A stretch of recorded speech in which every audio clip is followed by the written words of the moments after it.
అన్న మీ పేరు? నా పేరు నూకరాజు నాయుడు. ఓకే అన్న, మొన్న రీసెంట్గా జరిగిన తెలంగాణ సభలో వందే మాత్రం సాంగ్ రాగానే ఎంఐఎం పార్టీ వాళ్ళు బైకాట్ చేశారు. అసలు ఎందుకు చేశారు, దీనివల్ల చేయడం అయింది? వాస్తవంగా ముస్లిం కమ్యూనిటీలో చాలామంది జనగణ వందే మాత్రం సాంగ్కి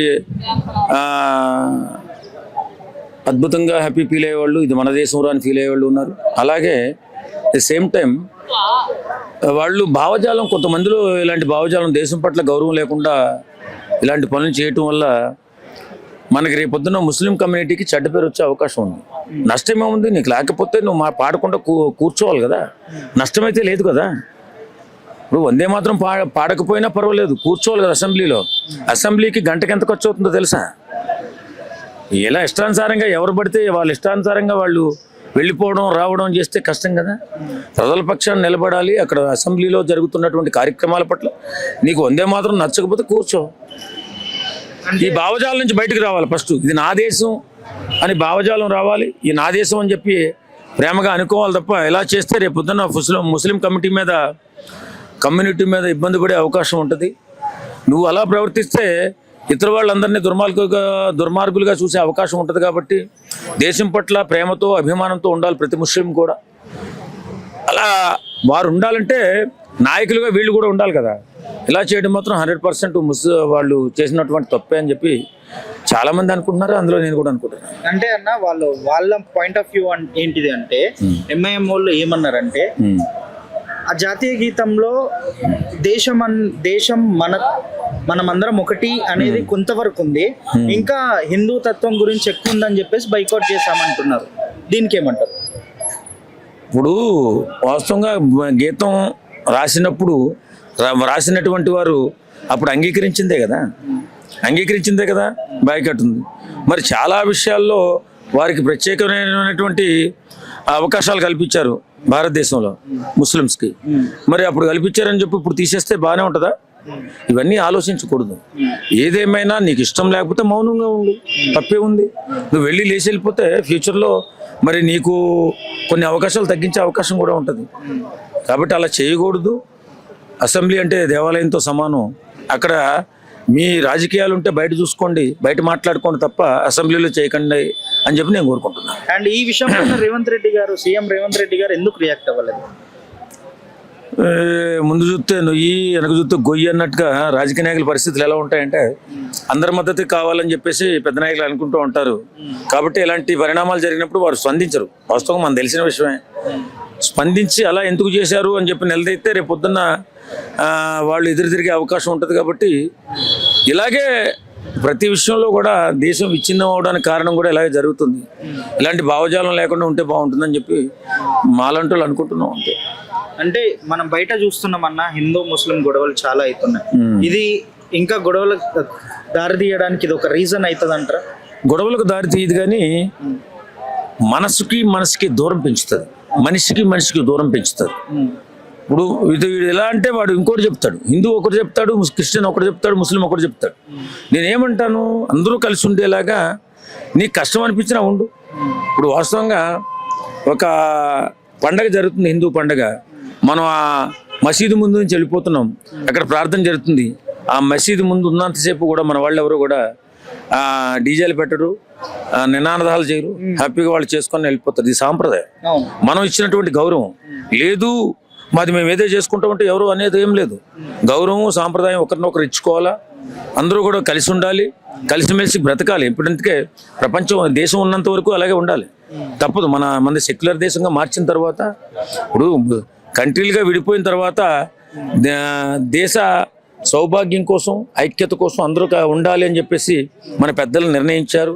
అలాగే ఉంటున్నాం, అలాగే చేస్తున్నాం. కాబట్టి ఒకరినొకరు గౌరవించుకునే సాంప్రదాయం, నీకు నచ్చకపోయినా గౌరవించుకునే సాంప్రదాయం రావాలి. ఖచ్చితంగా నీకు ముస్లింకి నచ్చకపోవచ్చు, హిందూకి ఒకటి నచ్చకపోవచ్చు, క్రిస్టియన్కి ఒకటి నచ్చకపోవచ్చు. అందరూ కలిసి ఉంటేనే దేశ అభివృద్ధి. ఇలా చిల్లర పనులు చేసి రేపు పొద్దున్న ఒకరి పట్ల ఒకరు ద్వేషం పెంచుకునే అవకాశాలు వచ్చేలాగా నాయకులు ప్రవర్తించకూడదని నేను అంటాను. నాయకులు ప్రవర్తిస్తే జనాల మధ్యలో వ్యత్యాసం వచ్చి ఇబ్బందులు పడే అవకాశం ఉంది. ఈవేళ వాళ్ళు బాయ్కాట్ చేసినందుకు హిందూ సమాజం చాలా తీవ్రంగా పరిగణిస్తుంది. దీన్ని దృష్టిలో పెట్టుకుని ఇలాంటి వెర్రి పనులు చేయకూడదని చెప్పి నేను అనుకుంటున్నాను. అండ్ ఇంకోటి ఏంటిది అంటే ఏ కాంగ్రెస్ నాయకులు కూడా, ఏ కాంగ్రెస్ మంత్రులు కూడా, ఏ కాంగ్రెస్ ఎమ్మెల్యేలు కూడా ఈ విషయం పైన ఇప్పటిదాకా మాట్లాడలేదు. ఎందుకు? ఒకవేళ మాట్లాడితే మాకు ఎంఐఎం సీట్లు దూరం అవుతాయా అనేనా? అదే అంతే, వాస్తవంగా అంతే. కాంగ్రెస్ నాయకులు ఎప్పుడు కూడా ముస్లిం కమ్యూనిటీకి సపోర్ట్గా ఉంటారు. ఇది వాస్తవం, ఎవడ అవునన్నా కాదన్నా జరిగే నిజం. కాబట్టి వాళ్ళు కమ్యూనిటీని కాపాడుకోవాలంటే వాళ్ళు మాట్లాడకుండా మౌనంగా ఉంటేనే బెటర్. వాళ్ళు చేసింది తప్పైనా ఒప్పైనా ఏదేమైనా అది ఖండించే అంత ధైర్యం కాంగ్రెస్ నాయకులు చేయరు.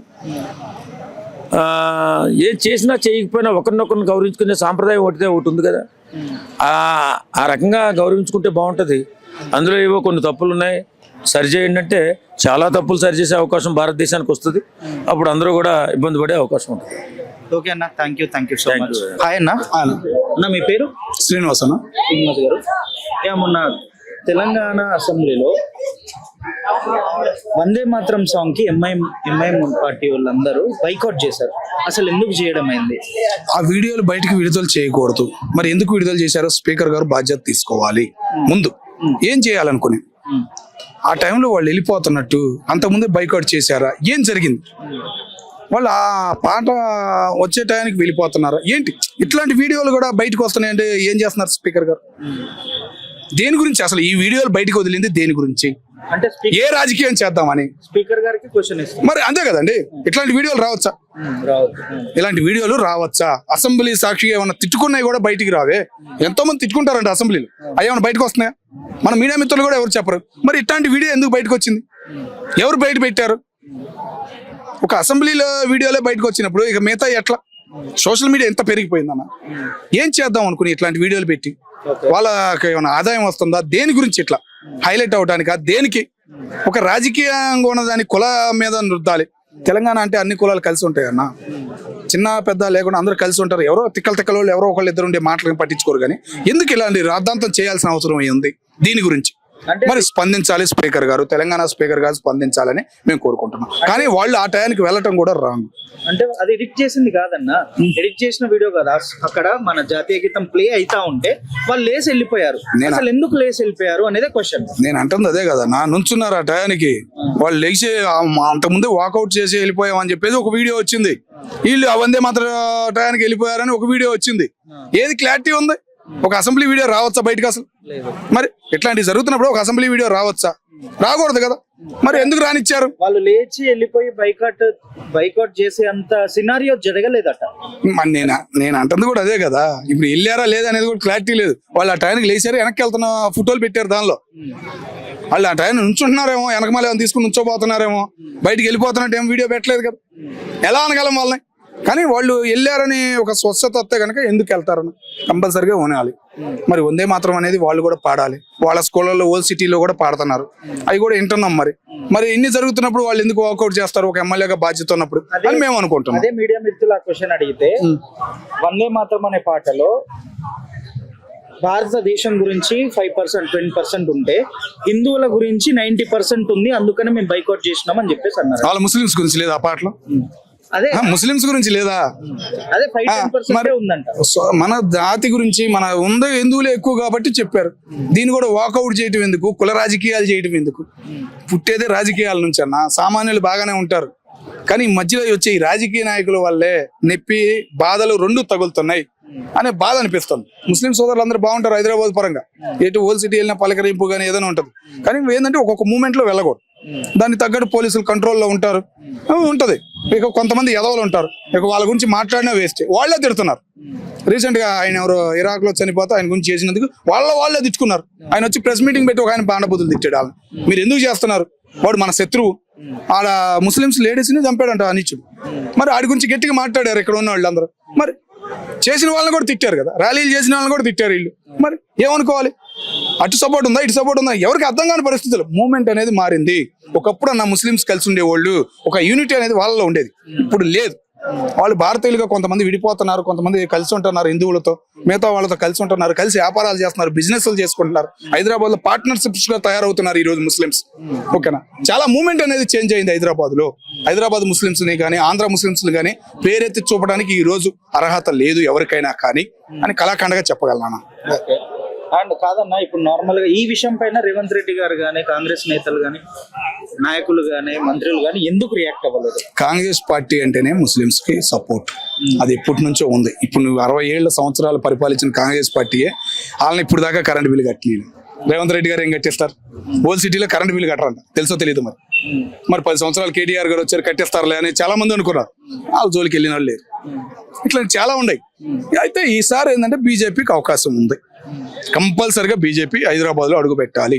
మోడీ గారి కోరిక కూడా అదే ఉంది అని కొన్ని మాటలు వినపడుతున్నాయి. మీ కార్ట్ వైఫ్ వచ్చింది అనుకోండి, మూమెంట్ అనేది చేంజ్ అవుతుంది. ఇప్పుడు అక్కడికి ఓల్డ్ సిటీలోకి మెట్రో పడుతుంది. ఆ మెట్రో మూమెంట్ వల్ల మొత్తం అంతా చేంజ్ అయిపోతుంది. మూసీ నది మొత్తం లేపేస్తున్నారు. ఎక్కువ వాళ్లే ఉండరు, వాళ్ళ ఇళ్ళన్నీ లేపేస్తున్నారు.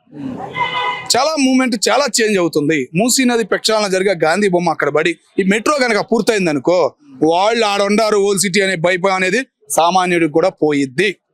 అది చేయగలరు అని నేను అనుకుంటున్నా రేవంత్ రెడ్డి గారు. అంటే వీళ్ళు ఎందుకు రియాక్ట్ గారంటే ఎంఐఎం సీట్లు ఏమన్నా దూరం అవుతాయా అనే నాన్న? ఎంఐఎం సీట్లు అంటే ఇప్పుడు మున్సిపాలిటీ పరంగా కూడా 3 చేస్తున్నారు. ఒక పార్ట్ మొత్తం వాళ్లే ఉండారు. రాజకీయ పరంగా ఎవరు సొంతం వాళ్ళు చూసుకుంటారు కదా. అట్లా ఏంటంటే పెరిగిపోయారు వాళ్ళు. ఓట్ల పరంగా చూసుకున్నా కూడా వాళ్ళే ఎక్కువగా ఉన్నారు. రిజర్వేషన్ ఉన్నా లేకపోయినా కానీ వాళ్ళని ఎక్కువగా ఉండే ఓటింగ్. అది ఇంతకుముందు కలయిక ఉండేది. వాళ్ళు వీళ్ళందరూ వేస్తారనే నమ్మకం ఉండేది. ఇప్పుడు లేదు. ఆ మూమెంట్ అనేది లేదు. వాళ్ళు ఎవరికి వేస్తారో ఏందనేది చివరి దాకా కూడా చెప్పట్లేదు మనకు. మళ్ళీ ఇంతకుముందు వాళ్ళు ఒకళ్ళు చెప్పారంటే అది వేసేవాళ్ళు. వాళ్ళు గుళ్ళో చదువుతారు, మరి ఎక్కడ చదువుతారో తెలియదు. కానీ ఓట్లు పడిపోయాయి. వాళ్ళ క్యాండిడేట్ నిలబడినా కూడా ఓట్లు వెళ్ళిపోయాయి. కానీ ఇప్పుడు ఎవరు ప్రతిపక్షం ఎవరు నిలబడినా కానీ ఓట్లు పడతారు. మొన్న రీసెంట్ గా చైర్మన్ ఆమెకి ఎన్ని ఓట్లు వచ్చినాయి? మరి అన్ని ఓట్లు వస్తాయని ఎవరైనా అనుకున్నారా? మరి అదే డిఫరెన్స్, అదే అర్థమవుతుంది. ముస్లిమ్స్ ఓట్లే పడ్డాయి ఆమెకి. ఓటింగ్ ఏం తేడా లేదు. 5,000 6,000 తేడా డిఫరెన్స్. మరి అంత డిఫరెన్స్ కనపడిందంటే అందరూ ఆలోచిస్తున్నారు. ఒక మూమెంట్ అనేది హైదరాబాద్ లో చేంజ్ అయింది. ఇటు పరంగా దక్షిణ భారతదేశ పరంగా ముస్లిమ్స్ లో ఒక తేడా అనేది వచ్చింది. దేనికి చేయటాలు కానీ బయట నుంచి రావటాలు కానీ అరికట్టారు. హైదరాబాద్ అంటే ఇప్పుడు ఇంతకుముందు పెద్ద పెద్ద ఏమైనా జరిగినా కానీ ముందు హైదరాబాద్ పరిగెత్తుకొచ్చేవాడు. ఎన్సీసీ వాళ్ళు కానీ వాళ్ళు. ఇప్పుడు తగ్గింది. గోండాలను కానీ స్మగ్లర్లు కానీ రానివ్వడం లేదు ఓల్డ్ సిటీకి. ఓల్డ్ సిటీ మచ్చని చరిత్రని మార్చబోతున్నారు. అది రేవంత్ రెడ్డి గారితో పూర్తి అయ్యిద్ది అనే నమ్మకం మాకుంది. అండ్ ఇంకోటి అన్న, ఇప్పుడు నార్మల్ బయట మనం చూస్తున్నాము హిందూ ముస్లిం గొడవలు వింటున్నాము. మొన్న ఛత్రపతి శివాజీ మహారాజ్ బర్త్డే రోజు కూడా చూసాము. ఇలాంటి ఈ సిచ్యువేషన్ అట్లా బైకౌట్ చేయడం వల్ల హైదరాబాద్ లో అలా గొడవలు అయ్యే ఛాన్సెస్ ఉన్నాయంటారు. కొంతమంది ఉన్నారు. వాళ్ళని కంట్రోల్ చేయడానికి హిందువులు కూడా కొంతమంది తగిన వాళ్ళు ఉన్నారు. ఎగిరే వాళ్ళకి తగిన వాళ్ళు హిందువులు ఉన్నారు. ఆ భయం ఉంది అని మేము అనుకుంటాం. ఓకే అన్న, థ్యాంక్ యూ సో మచ్.